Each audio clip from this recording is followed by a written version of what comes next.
New film out called See How They Run, which is a kind of goofy caper set around 100th performance of The Mousetrap, which, as you know, is the longest running play in EVs for EVs.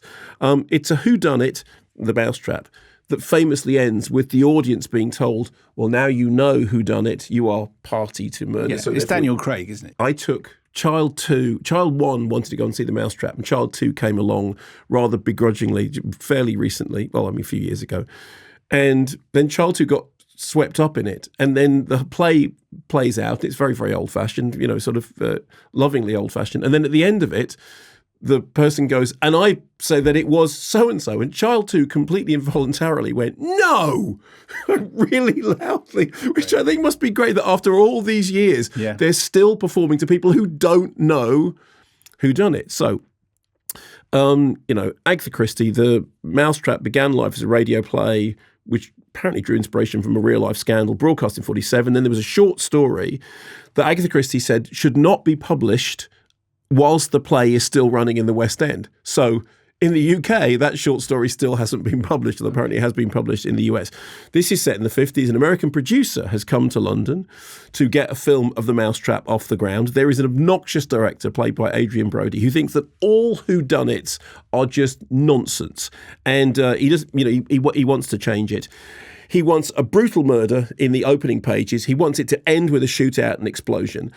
Instead, what happens is, at the party celebrating the performance, he gets into a fight with the leading man, Richard Attenborough, played by Harris Dickinson, who was genuinely there, and winds up murdered. He says, all these whodunits are the same. In the first 5 minutes, the most obnoxious character gets bumped off, and then he gets bumped off. That's a good joke. It's a very good joke. Sam Rockwell is the dishevelled Inspector Stoppard, who is assigned to the case, and discovers that everybody had a motive. Like with The Mousetrap, everybody has a reason, everybody has a motive. And Saoirse Ronan is Constable Stalker, who is this very, very keen PC who loves theatre but hasn't been to see The Mousetrap but would love to, and finds herself assigned to the case. Here's a clip. I understand you met WPC Stalker last night.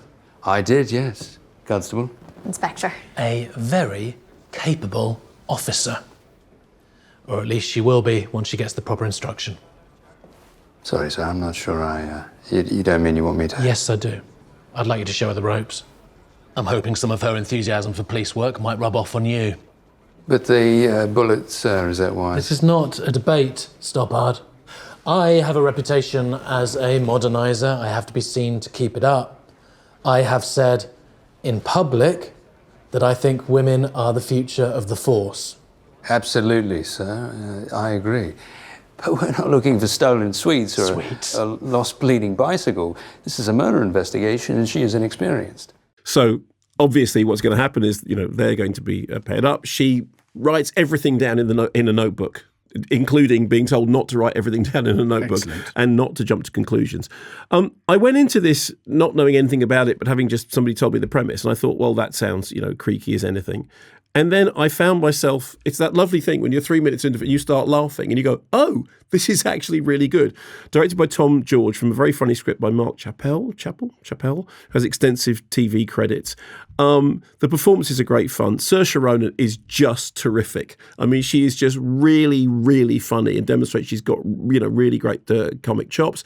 It is a really good cast. David Oyelowo as the screenwriter, who's this lovely, lots of self-referential gags about flashbacks. I hate flashbacks during a flashback. The next thing you know, there'll be a thing which says 3 weeks later, cut to 3 weeks later.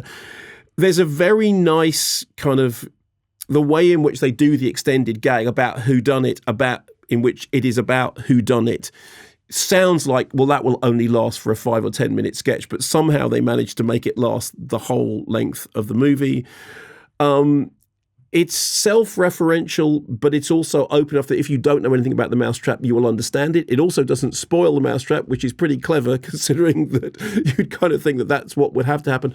Honestly, it was a treat. I went in with my slightly grumpy Monday morning face on, thinking I don't know anything about this, but I've got very, very low expectations. 3 minutes in, started laughing, came out, and that thing, but everyone in the foyer going, well, that was an absolutely unexpected joy. It was really funny. Excellent. We need more of that. We need more of that. Thanks for watching this video. We hope you like watching it as much as we enjoyed recording it. Why not check out these videos while you're here?